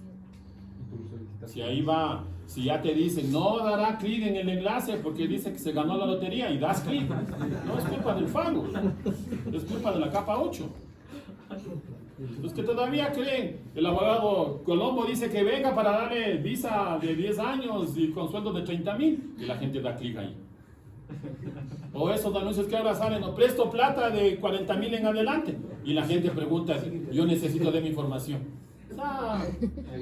¿Quién te va a prestar 40,000? Un narco. Eso, o sea, ¿quién más te puede prestar en sano juicio $40,000? ¿Quién más te puede prestar? Y la gente va, y luego esa gente ya no asoma porque ya les han eliminado. Claro, o sea, eso también es un tema, ¿no? Y todo es el tema de seguridad. Entonces, ya sabes que por montón de medios dicen, los bancos no te piden información de tus cuentas bancarias ni de tu tarjeta. Y de hecho, vean, ahora hay que tener mucho cuidado. Ya por varias ocasiones salen anuncios de que hay gente que se hace pasar por gente de la CNE, que te va a hacer una encuesta, te toma fotografías de la casa, te hace que aplastes de esa almohadita para que pongas tu huella digital y la gente va y se deja convencer. Eso está pasando. Entonces, seguridad no. Les asaltan gente disfrazada de policías y uno piensa que es la policía. Entonces, pero ya hay que darse cuenta de ciertas cosas, ¿no? Por eso es que he dicho siempre, o sea, tengan mucho cuidado. Vean, y ahora ahí, el otro día justo tuve una charla virtual de un ingeniero que es un capo ahí en el tema de seguridad aquí en el país. No me acuerdo el nombre. Pero ahora hay muchos casos de deepfake, o sea que te suplantan tu identidad con las fotografías que tú tienes en redes sociales y te crean un video y te hacen una videollamada, le llaman a Alexandra, el novio, y le dice que ayúdame porque necesito que este ratito me deposite $100. Y claro, tú le ves ahí al novio, a la novia, o lo que sea, a la mamá, al papá, a la esposa, a la otra esposa, lo que sea. Y le ves ahí, o sea, y es prácticamente, no puedes distinguir. Eso está pasando. ¿Por qué pasa eso? Porque el Alex ha publicado la fotografía en Facebook, su fotografía en el estado de toda la familia, tomado la foto ahí en la puerta con el número, las direcciones, con todo. Y además, vean, cuando ustedes toman fotografías prendidos del GPS, la geoubicación se guarda en la fotografía. ¿Cómo? No sabrán. No he sabido, dice por ahí. O sea, son cosas que son obvias. Para nosotros que somos de tecnología es obvio. Imagínense, por eso pasan las cosas que pasan. Tengan mucho cuidado. Tengan muchísimo cuidado. Porque ahora está terrible esta situación. Está terrible. Ya no es solamente que te llaman a hacer creer que tu familiar se ha chocado. Ayúdame este ratito. Alguna vez me pasó algo así a mí. Mi sobrino que, tío, ayúdame por favor. Y me dio los datos de mi sobrino. O sea, me dio todo como para yo creer que era mi sobrino. Por suerte me tranquilicé, dije, ya, espérate un momento, te cuelgo, y llamé. Y claro, hablé con mi hermano y con mi sobrino y me dijeron, no, nosotros estamos de viaje. Entonces vean, cosas que pasan. Peor ahora y ahora se vuelve todavía mucho más complicado por el tema de la inteligencia artificial. Hay cientos de sitios que hacen ese tipo de cosas. Y cada vez más perfeccionadas. Pero, ¿por qué dan eso? Porque como los colombianos dicen coloquialmente, dan papaya, ¿no? O damos papaya, claro. Bueno, ahora ya no es muy común, pero antes me estoy yendo de viaje, la casa queda ahí sola, tengo ahí unas joyas en el tercer piso, se me quedó $100,000 en la gaveta número 3 en la parte izquierda. Poco más faltaba dar esa información. O los en vivos, ¿no? Entonces, es porque nosotros mismos estamos dando esa información. Y lo mismo pasa en la red.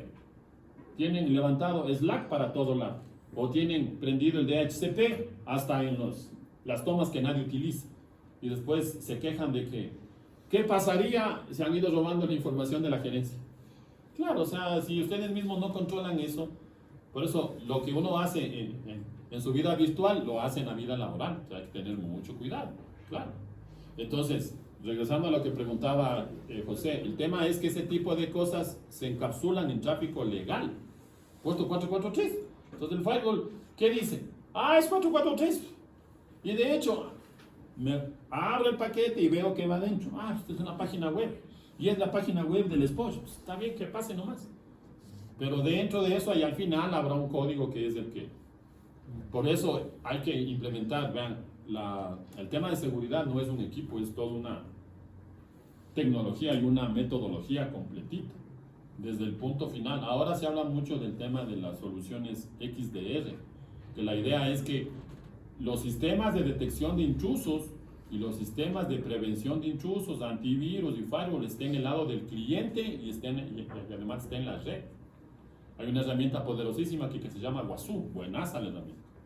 Buenas, software libre. Buenas, que te permite asegurar. También hay de IBM que se llama Sentinel, y también tiene Microsoft, y también tiene Cisco que ya lanzó su herramienta a unos cuantos cientos de miles de dólares, pero hay las herramientas.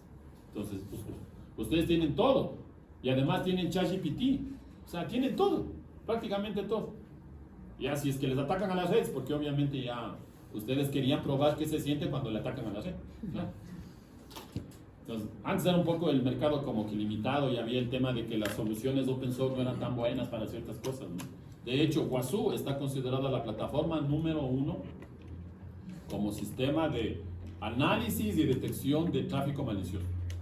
O sea, lo mínimo que ustedes deberían a la empresa, si es que ya van a trabajar, es verificar eso, ¿no? Para que ustedes mismos se curen en sano. Porque cuando les ataquen, ¿cómo van a saber quién les está atacando? ¿Qué tipo de tráfico es el que está atacando? ¿Y dónde empiezo a resolver problemas? Los problemas realmente en la parte laboral es una locura, todo el mundo corriendo ahí. Y lo que se les ocurre, apaguen al equipo, ¿no? Como esos fotos de ahí de que en caso de ataque rompe el vidrio y saque los cables. Claro, no hay que llegar a esos niveles. Pero bueno, sigamos. Bueno, esta parte, ahí está la teoría de lo que hemos dicho, ¿no? Y esta es la forma como se hace coloquialmente en el intercambio. No es tan simple, ¿no? Y además no es entre Bob Esponja y Alice. Pero ahí esa imagen me pareció interesante para entender qué es lo que se hace cuando se intercambian las claves ahí. Y ahí están los grupos de Diffie-Hellman. Y por favor, ahora no hay problema. De hecho, vamos a usar el grupo número 2. Pero en la vida real, recuerden siempre eso. El grupo número 1, el grupo número 2, el grupo número 5 nunca se deben usar en implementaciones reales de VPNs. Porque tienen una matemática muy trivial y han sido atacados, ¿no? Vulnerados es el término que se debe utilizar. Ahí están los grupos que se recomiendan, el 14, 15 y 16, o el 19, 20 y 21, ¿no? Ahí están con las opciones. De hecho, lo que Cisco recomienda en las últimas documentaciones es que utilicemos 19, 20, 21, porque estos nuevos grupos de Diffie-Hellman tienen matemática de curvas elípticas, que es una matemática extremadamente compleja.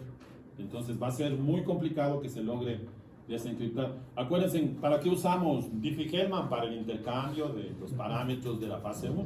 Para eso utilizamos. Bueno, ahí está el tema de las versiones de IKE. Y ahí están los dos modos, ¿no? Y ya hasta el semestre anterior no había ese BI, ahora ya hay el BI. El BI es el vector de inicialización, es un número aleatorio que evita que, vamos a suponer que tengo que desde el... Estaba interesante eso, me quedé ayer leyendo hasta fue muy interesante. Que la verdad, Cisco no habla de eso, ¿verdad? O sea, no habla de eso, al menos en el material de seguridad, no encontré en ningún lado que hable de eso. Entonces tuve que recurrir a algunos blogs y ya les empecé. Entonces, ¿cuál es el tema del vector de inicialización? Es lo que traduce ahí, que está asociado a la cabecera del protocolo de ESP. Entonces, yo tengo aquí, digamos que tengo dos equipos, y digamos que yo tengo que intercambiar esta palabra de aquí para acá. Yo defino una clave, que es una clave única, ¿ya? Entonces, ¿qué pasa? Lo que va a pasar es que si yo utilizo aquí la clave, el key, esto se va a encriptar una vez y vamos a suponer que aparece, no sé qué se me ocurre, FA199 asterisco 79A, ya vamos a suponer eso. Digamos que se encriptó y tengo este dato de aquí. Entonces, este dato se va a transmitir acá, una vez. ¿Qué pasa si yo tengo que transmitir 100 veces la palabra spoiler al otro lado? Se va a transmitir la misma codificación. Y eso se vuelve algo problemático porque es predecible. Entonces, ¿qué es lo que hace el vector de inicialización? Es un número aleatorio que evita que esta codificación de la misma palabra sea la misma. Entonces, ¿qué es lo que se hace? Se une la clave más el vector de inicialización, y lo que hace es que se asegura que cada vez que se tenga que encriptar la palabra exposure, en este caso para transmitir, se genere un código diferente. Para eso es el vector de inicialización. ¿Ya? Entonces, hay que tomar en cuenta eso. Entonces, la cabecera, bueno, esto es una nueva cabecera IP, que ya saben que es de 20 bytes. La cabecera ESP es de 8 bytes. La cabecera del paquete original es de 20 bytes, ya sabemos. El trailer del protocolo ISP es de 4 bytes y el mecanismo de autenticación le vamos a poner Y. Eso depende, X y Y, depende del algoritmo de encriptación y de integridad que estemos utilizando. Entonces, el overhead, aquí ya les he puesto, el overhead es esto, ¿no? 52 más X más Y. Ya. Y ahora viene la... Este es en el modo transporte, ya, igualito.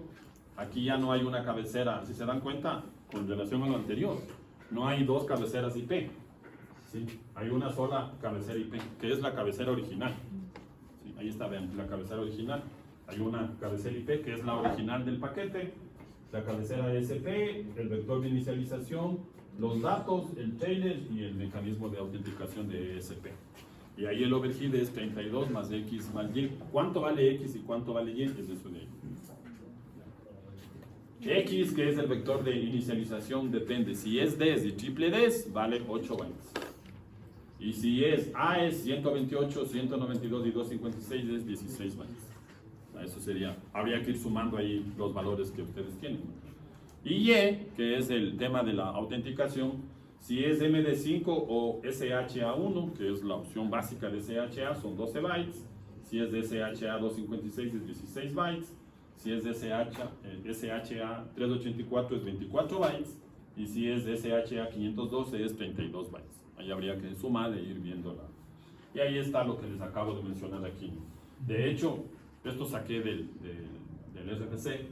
El vector de inicialización al día de hoy es lo que está evitando los ataques dentro de las VPN. Evita o frustra, dice ahí la traducción, ¿no? Los ciberataques. Porque lo que van haciendo, lo que van haciendo es esto. Escuchando un podcast sobre China, hablaba de las computadoras con cuánto. Ah, sí, sí. Descifrar todos. Claro. De hecho, ese es el peligro que tenemos todos, ¿no? El momento que ya las computadoras cuánticas sean comercialmente, o sea, ya la gente puede acceder sin mucho problema a eso, ahí estamos pegados, porque todo, las tarjetas de crédito, el comercio electrónico, las VPNs, todo se podría desencriptar en cuestión de segundos. Claro. Afortunadamente todavía están en fases de experimentación y ya hay computadoras cuánticas, obviamente, pero hay computadoras cuánticas para el tema de investigación, no es que uno va a la tienda y compra. Pero si ya los hackers y los crackers y los ciberdelincuentes tienen acceso a eso, ahí sí ya... Como también dicen mis amigos los colombianos, apaga todo y vámonos. Claro. Entonces, ahora, claro, también se está trabajando en la parte buena, ¿no? Porque se está trabajando, pero pues, eso sí debe ser como... Si esto, la matemática, yo no les enseño la matemática porque fue de las materias que me traumaron en la Biblia. La matemática de la encriptación es extremadamente compleja. Yo prefería hacer algunas ecuaciones diferenciales a hacer la matemática de la encriptación. Ya, es realmente muy compleja. Además que esto ya lo hace el equipo, ¿sabes para qué? Pero a lo que voy es a que se está haciendo investigación para crear mecanismos de encriptación cuánticos. Claro. Pues habrá que entender primero la computación cuántica, que en teoría se supone que el mismo qubit, que es como se llama, tiene la opción de tener varios estados, ¿no? Ya no 0 y 1. Sino tal vez 0 y un poquito de 1, o 0 y 0, 1 y un poquito más de 0, más que de 0 que de 1. O sea, esa es la idea de la computación cuántica. El mismo bit. O sea, bueno, claro que no se llama bit, ¿no? Se llama qubit. O sea, ese mismo elemento de la computación cuántica puede tomar un universo. Un solo elemento puede tomar un universo muy grande de opciones. Por eso es que hablamos de que... ¿Por qué hasta ahora es seguro? Porque... para poder encontrar la combinación, tendríamos que ver esto de 2 elevado a la n, ¿no? Entonces, imagínense en un mecanismo de 192, nada más. De 128, estamos hablando, ¿cuánto era 2 elevado a la 128? ¿Se acuerdan? Dayana, ¿cuánto era 2 elevado a la 128? Luis, próximo semestre, tranquilo. Ya les dije yo eso. ¿Cuándo vimos eso, Luis? En IP versión 6. ¿Cuánto es 2? ¿Cuántas direcciones de IP versión 6 hay? 341 decillones. ¿Sí o no? 2 elevado a la 128. O sea que, vean, con la clave más básica, con la clave básica del protocolo AES, para que se logre desencriptar, la computadora debería ser 2 elevado a las 128 combinaciones, o sea, debería ser 341 decisiones de combinaciones. Al día de hoy no existe un hardware que haga eso. No hay, o sea, deberíamos ponerle ahí unas cuantos cientos, probablemente miles de computadoras trabajando en eso. De hecho, ni siquiera las máquinas que están orientadas al día de hoy para los LLMs. ¿Qué es un LLM, Dani? ¿No? Lorena, LLM.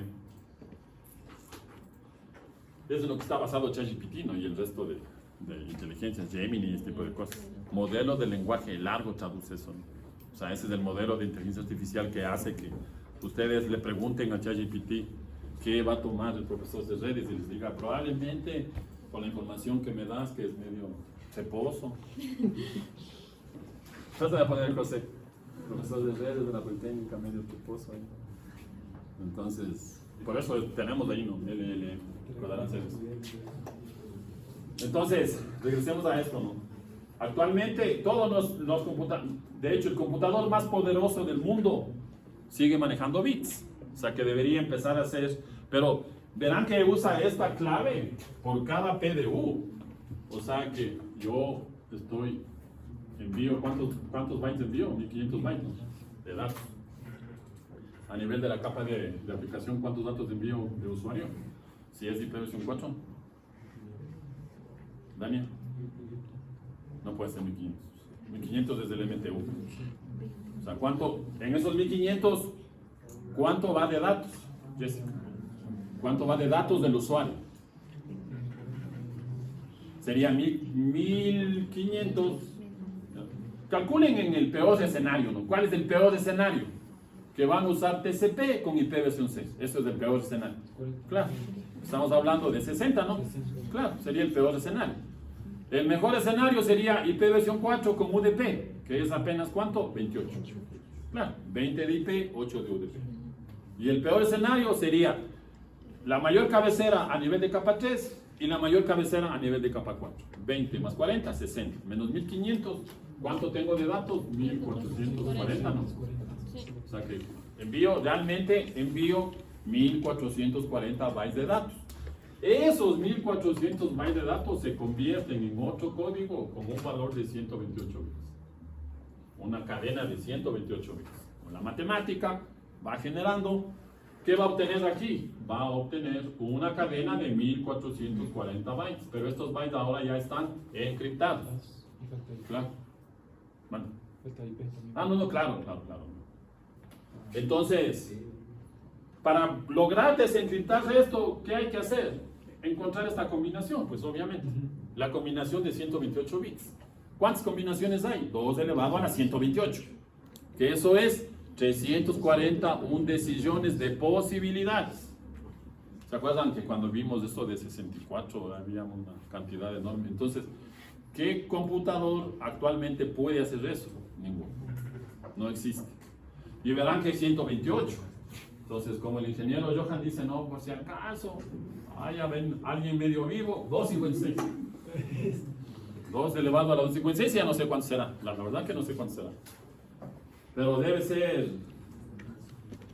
un número hasta que no sé ni cómo leerlo. De hecho, el 128 tampoco sabía cómo leer hasta que encontré cómo se leía y decía ahí 340.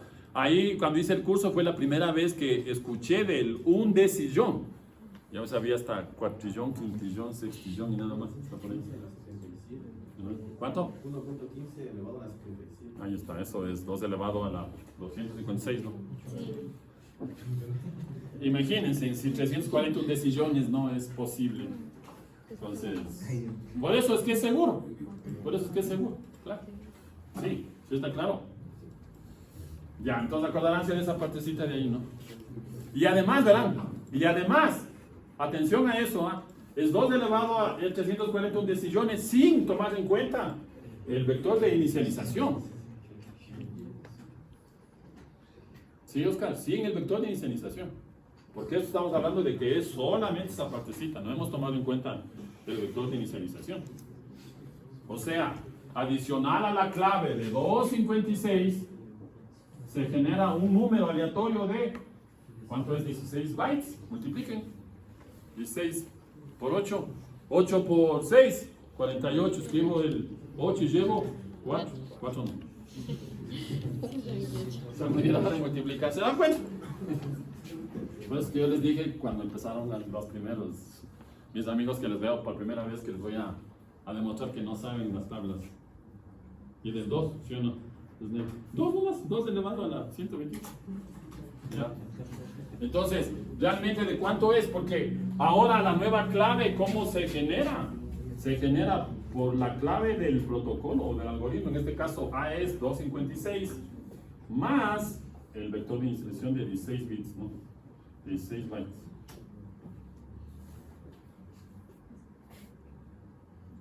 ¿Cuánto es eso? 128, ¿no? 128, ¿no? Sí. O sea que sumen 256 más 128. No, y además es que no es que se unan, ¿no? Porque o sea, es 2 elevado a la 120, a la 256. Y cada una de estas posibilidades es elevado a la 128. O sea, imposible, o sea, ya el hacker dice, no, ya mejor ahí sí ya. Transmita nomás, transmita, yo me voy a hacer otra cosa. Voy a atacar al banco del Pichichi. Le voy a poner la foto de un conocido de mi amigo el José para que dé un clic. Y Pegasus se le mete en el teléfono. Eso. De hecho, vean, se ha demostrado científicamente en estudios de que más del 60-70% de los ataques se da gracias a la ingeniería social. O sea, por correos electrónicos, se le va enviando correos electrónicos, pero es que es todo un estudio psicológico, ¿no? Si ya descubren que es fácil descubrir el usuario de TikTok, de Facebook, de Twitter, de lo que sea, y van viendo las cosas que le gusta a la persona, entonces es facilito. Fue lo que le pasó por lo que ganó Donald Trump la vez anterior, ¿no? Acuérdense qué es lo que pasó.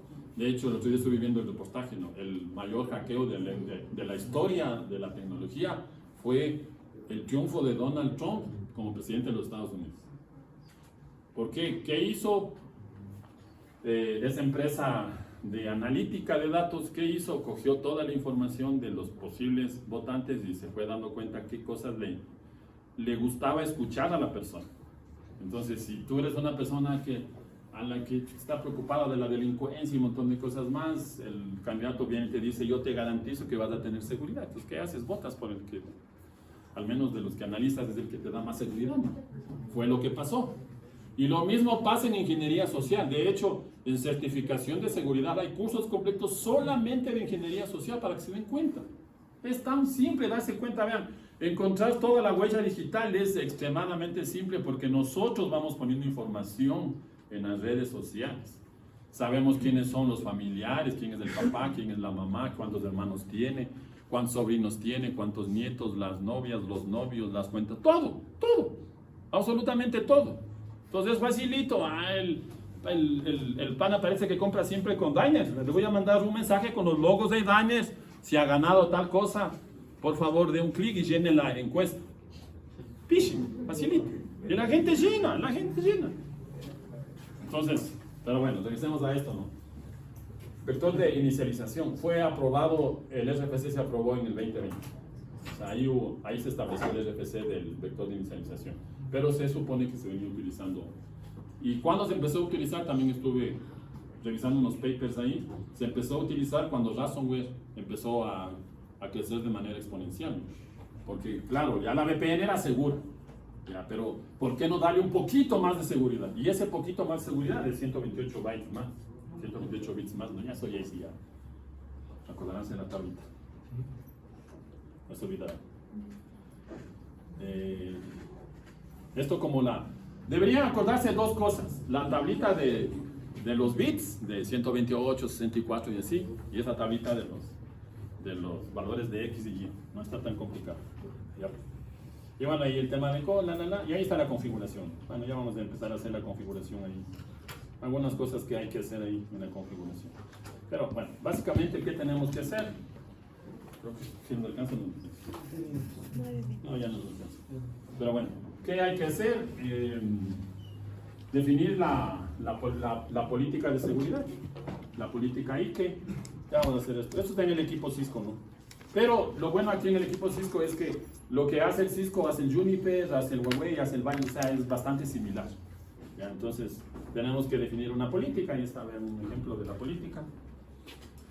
Y aquí están los parámetros. Esto es, acordaránse, el SA, la Asociación de Seguridad, el mecanismo de autenticación, el mecanismo de encriptación, el grupo de Diffie-Hellman. Vean, ahí está puesto 1, ¿no? Cisco dice, no usarán 1. Yo esto saqué del material de Cisco y Cisco usa 1. Claro. Cisco dice, no usarán el 1 y usan el 1. Pero eso es para ver si realmente copian ponen el 1, ya saben que no hay que usar el 1. ¿Cuál era el que había que usar? 19, 20, 21 y 22. Y bueno, 14, 15, 16, 19, 20, 21 y 22. Los que no se deben usar 1, 2, 5 y el resto que hay ahí. Ahí está el hash y el tiempo de vida, ¿no? 86.400. ¿Cuánto es en días 86.400?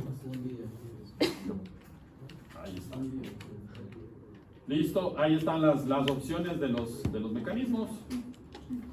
AES 128, 192, 256. Las últimas versiones ya tienen AES de 512.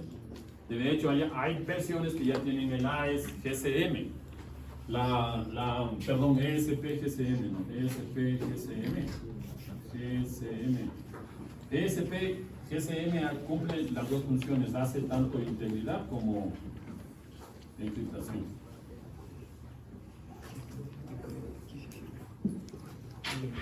De hecho, ESP y la implementación de eso es AES. ¿Qué más está por ahí? Ahí están los grupos de Diffie-Hellman que no hay que utilizar. Para eso han puesto aquí, no, los que no hay que utilizar. Y vean, tampoco es que sean tan pequeños en clave. 768, 1024, 1526. Pero ¿cuál es el problema? La matemática de cómo se genera esta encriptación es muy débil. Entonces fácilmente, ya, tiempo de vida. Y bueno, y luego ya vamos a ir. Mañana hacemos la práctica. Tranquilos más. Ya, listo. Entonces, la verdad que la clase de media hora resultó siendo de hoy en Les pido disculpas para los que ya se dormían, porque sé que soy aburrido, pero no me tienen que dejar de hablar. Me voy de hablar. Me acuerdo de un evento, tenía media hora y terminé dando la charla hora y media. Mi pana, que era el organizador, me dice, oye, niño. Yo era ahí que le decía, digo, pero dime, ¿qué pasa?